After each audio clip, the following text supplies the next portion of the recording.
Il existe une vérité inconfortable, que peu d'hommes ont le courage de regarder en face. Si les gens ne te respectent pas, ce n'est presque jamais parce qu'ils sont mauvais. Ce n'est pas parce qu'ils sont injustes. Ce n'est pas parce qu'ils sont cruels. Ce n'est même pas parce que tu manques de valeur.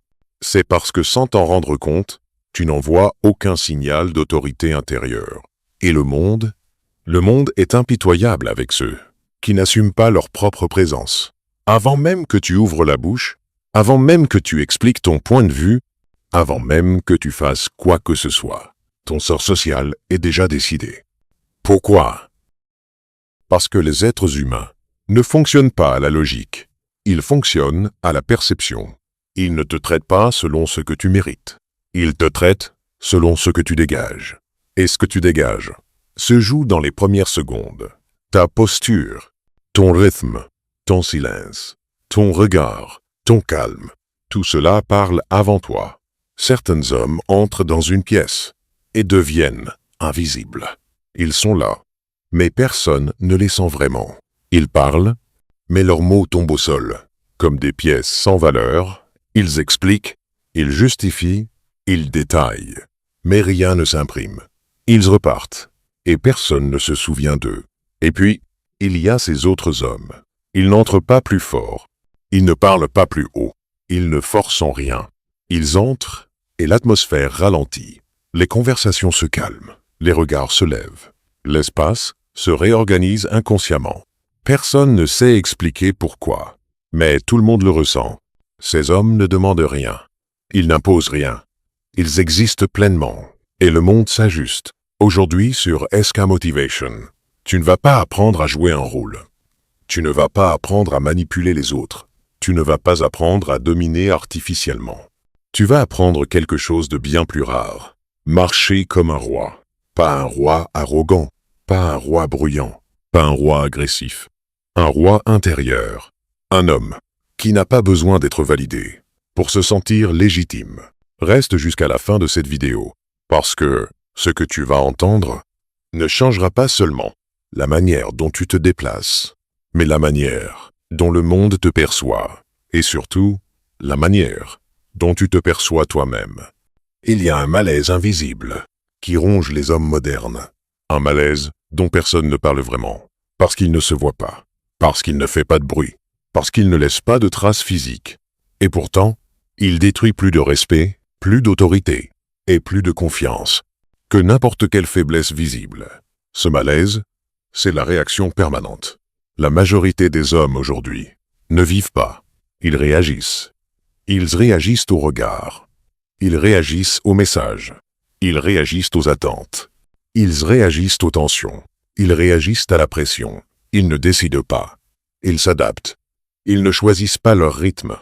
Ils suivent celui des autres. Ils ne parlent pas par intention. Ils parlent pour se défendre. Ils ne se taisent pas par maîtrise. Ils se taisent par peur. Et petit à petit, sans s'en rendre compte, ils abandonnent leur trône intérieur. Observe bien. Quand quelqu'un les presse, ils accélèrent. Quand quelqu'un les regarde de travers, ils se justifient. Quand un silence apparaît, ils le remplissent. Quand une tension monte, ils sourient. Quand ils sentent un désaccord, ils expliquent trop. Ce sont des réflexes, pas des décisions. Et ces réflexes envoient un message clair au monde. Je m'adapte à toi. Tu es au-dessus. Le respect ne disparaît pas brutalement. Il s'érode.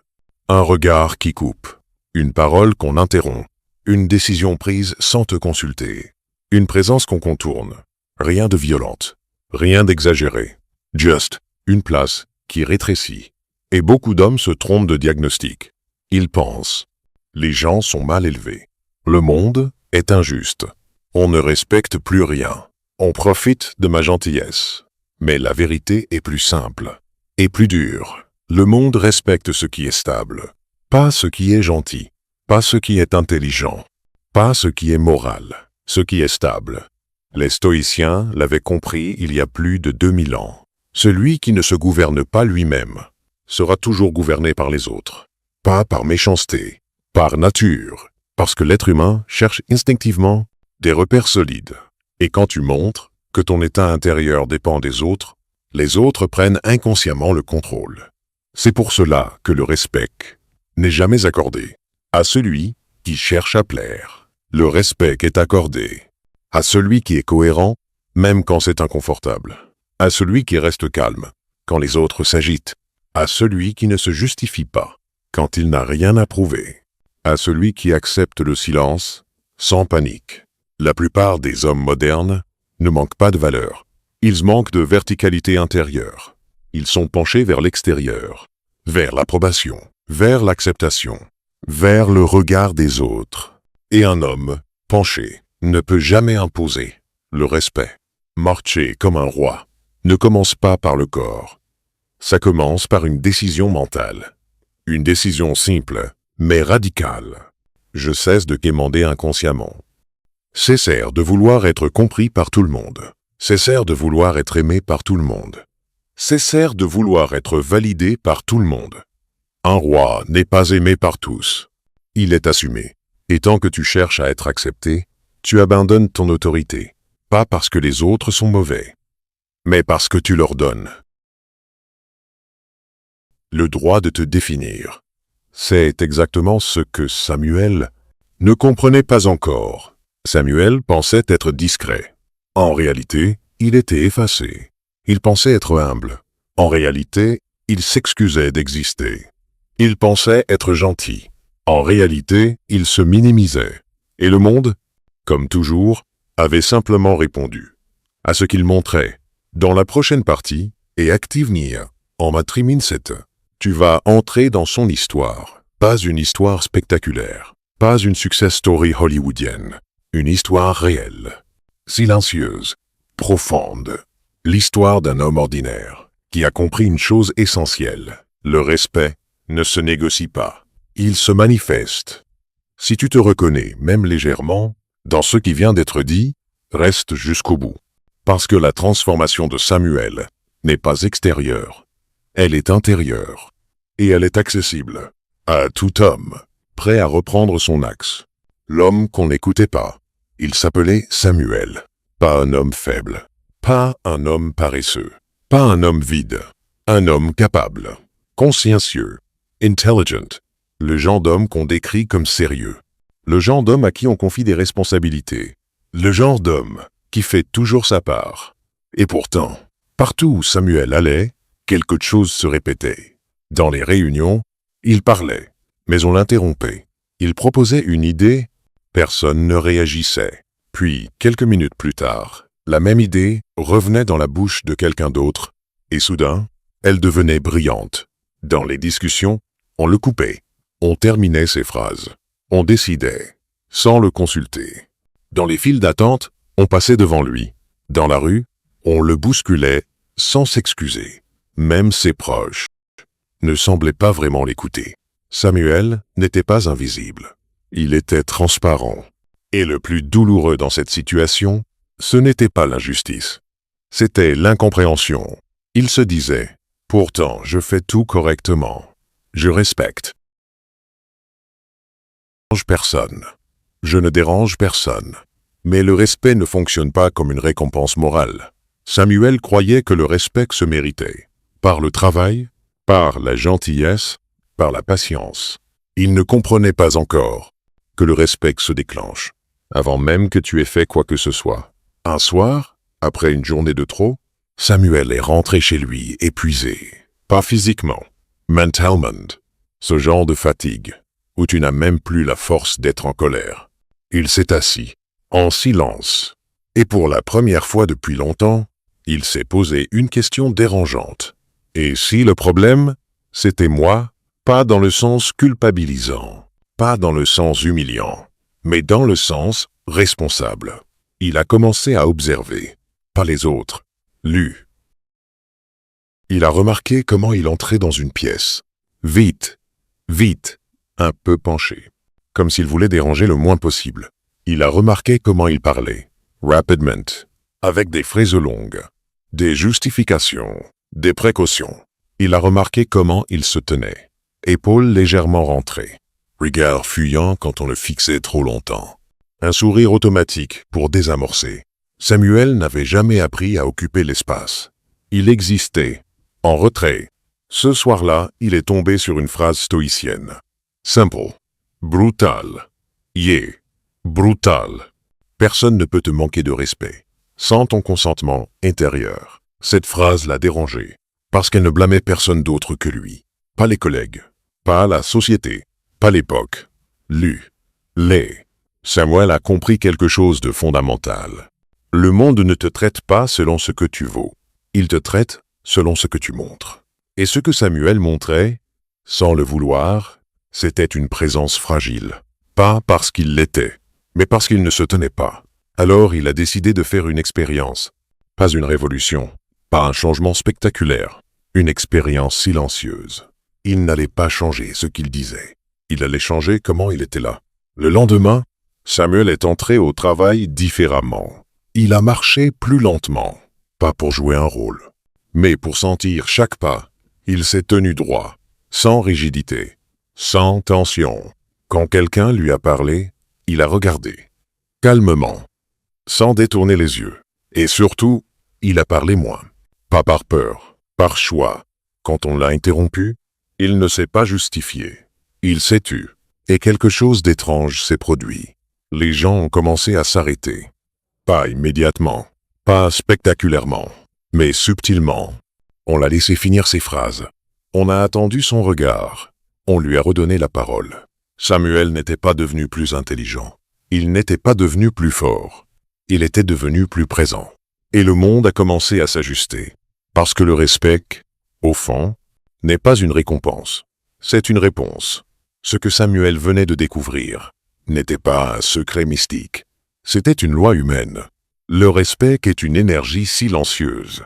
Elle se transmet avant les mots, avant les actes, avant les explications, par le corps, par le rythme, par le calme. Dans la prochaine partie, tu vas comprendre pourquoi cela fonctionne. Pourquoi ton corps parle plus fort que tes mots. Pourquoi ton silence pèse plus que tes discours. Pourquoi ta présence décide de ta place. Si l'histoire de Samuel te parle, ce n'est pas un hasard, parce qu'elle n'est pas la sienne. Elle est celle de beaucoup d'hommes. Reste avec moi. Le respect n'est pas une opinion. Ce n'est pas un vote. Ce n'est pas un accord moral. Le respect est une réaction biologique et psychologique. Avant même que quelqu'un t'écoute, son cerveau t'a déjà classé. Pas consciemment, instinctivement.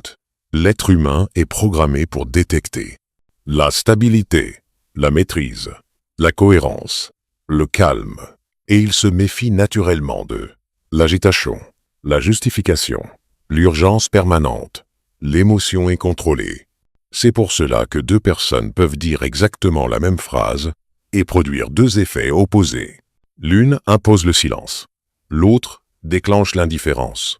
La différence n'est pas dans les mots, elle est dans l'énergie. Le stoïcisme n'a jamais été une philosophie de parole, c'est une philosophie de présence. Marc Aurèle ne disait pas « parle pour être respecté ». Il vivait comme quelqu'un qui n'avait rien à prouver. Épictète n'enseignait pas comment convaincre. Il enseignait comment ne pas être déplacé intérieurement. Et c'est là que tout commence. Le respect se ressent quand ton intérieur est stable. Quand tu n'es pas en train d'attendre une réaction. Quand tu n'es pas suspendu à l'approbation. Quand ton état ne dépend pas du comportement des autres. Un homme qui dépend des réactions extérieures envoie un signal clair. Je ne me tiens pas seul. Et le monde répond à ce signal. À l'inverse, un homme qui reste identique, que les autres approuvent ou non, devient naturellement une référence. Pas parce qu'il impose, mais parce qu'il résiste. Résiste à la pression, résiste à l'urgence, résiste à la provocation. Le respect est une énergie lente. Il n'aime pas la précipitation. Il n'aime pas le bruit. Il n'aime pas l'excuse. Il aime la solidité. Regarde les situations de tension. Deux hommes sont critiqués. Le premier se défend immédiatement. Il explique. Il justifie. Il s'agite. Le second écoute. Il respire. Il répond peu. Ou parfois, pas du tout. Qui inspire le plus de respect? Toujours le second. Pourquoi? Parce qu'il montre une chose rare. Lamina, il n'est pas menacé intérieurement. Le respect naît là. Samuel a compris cela progressivement.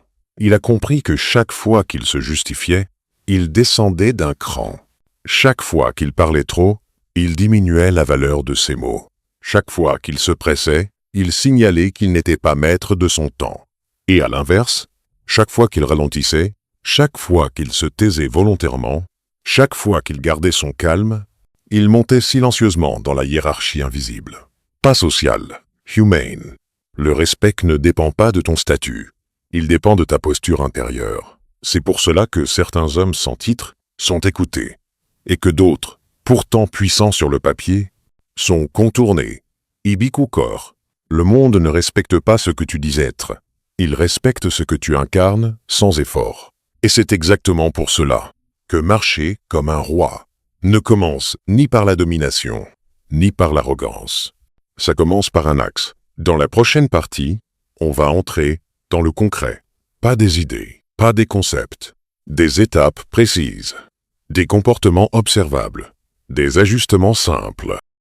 Des détails qui changent tout. Samuel avait compris une loi. Mais comprendre ne suffit pas. Il fallait maintenant incarner, pas une fois, pas quand c'est facile. Chaque jour, dans les petits gestes, dans les moments banals. C'est là que commencent les 7 étapes stoïciennes. Si tu veux comprendre comment transformer cette énergie invisible en présence réelle, reste avec moi. Les 7 étapes stoïciennes pour marcher comme un roi. Marcher comme un roi ne commence pas par la rue, ni par les autres, ni par l'apparence. Cela commence à l'intérieur. Tout homme qui impose le respect durablement a d'abord appris à se tenir debout intérieurement. Étape 1. Construis ton axe intérieur. Avant la posture, avant le regard, avant la démarche, il y a ton axe. L'axe intérieur, c'est ce point immobile en toi, qui ne dépend ni des compliments, ni des critiques. Un homme sans axe est instable. Il monte quand on l'approuve. Il chute quand on l'ignore. Un homme avec un axe reste le même. Les stoïciens savaient une chose essentielle. Zaprongé dit stoïcien. Si ton état intérieur dépend des autres, les autres te contrôlent. Chaque matin, rappelle-toi ceci. Je ne contrôle pas les réactions. Je contrôle ma conduite. Je n'ai pas besoin de prouver. Je dois être aligné. Quand l'axe est solide, tout le reste devient naturel. Étape 2. Adopte la posture de la dignité. Le corps ne ment jamais. Avant même que tu parles, ton corps a déjà envoyé un message. Un dos affaissé dit hésitation. Des épaules rentrées disent retrait. Une poitrine crispée dit tension. La posture du roi n'est ni rigide ni agressive. Elle est posée. Dos droit, épaules ouvertes. Respiration calm. Pas pour impressionner, mais pour être cohérent avec ton axe intérieur. Quand l'intérieur est stable, le corps s'aligne sans effort. Étape 3. Ralentis ton rythme. La précipitation est un aveu invisible. Celui qui se presse montre qu'il est poursuivi. Un roi contrôle son rythme, même sous pression. Marcher lentement, parler calmement, prendre le temps de répondre, sont des signes de maîtrise. Quand tu ralentis, le monde s'ajuste. Parce que le calme impose le respect, sans demander la permission. Étape 4. Utilise le silence comme une force. Les hommes faibles remplissent le vide. Les hommes forts le créent. Le silence volontaire n'est ni un malaise, ni une fuite. C'est une présence. Quand tu te tais, les autres parlent trop. Quand tu observes, tu comprends avant d'agir. Le silence donne du poids à ta parole. Et parfois, le silence est déjà une réponse. Étape 5. Maîtrise ton regard. Le regard révèle l'état intérieur. Un regard fuyant trahit la peur. Un regard agressif trahit l'ego. Le regard du roi est calme. Stable. Présent. Il ne défie pas. Il ne fuit pas. Il affirme sans violence. Tenir le regard, sans tension, sans provocation, crée une connexion directe. C'est un langage primitif, et il est compris instantanément. Étape 6. Parle peu, mais juste. Un roi ne parle pas pour remplir l'espace. Il parle quand c'est nécessaire. Il ne se justifie pas. Il ne s'excuse pas inutilement. Il ne cherche pas à convaincre tout le monde. Chaque mot doit avoir un poids. Sinon, il est superflu. Plus tu parles peu, plus on t'écoute quand tu parles. Étape 7. Contrôle tes émotions. La colère est une abdication. La panique aussi. L'excitation incontrôlée également. Le stoïcien ressent, mais ne se laisse pas gouverner. Quand tu contrôles tes émotions, tu contrôles la situation. Un homme calme est toujours plus puissant qu'un homme bruyant. Les émotions sont des vagues. Le roi est le rocher. Marcher comme un roi, ce n'est pas dominer les autres. Ce n'est pas écraser. Ce n'est pas intimider. C'est ne plus être déplacé intérieurement. Axe intérieur stable. Posture digne. Rythme calme. Silence stratégique. Regard maîtrisé. Parole mesurée. Émotion contrôlée. Ce n'est pas un rôle. C'est une discipline quotidienne. Quand tu changes ta présence, le monde s'ajuste. Sans cri. Sans effort. Sans explication. Si ce message t'a parlé, écris en commentaire « Je prends mon trône ». Abonne-toi à SK Motivation si tu veux développer une force calme, réelle et durable. Ici, on ne court pas après le respect. On marche comme des rois.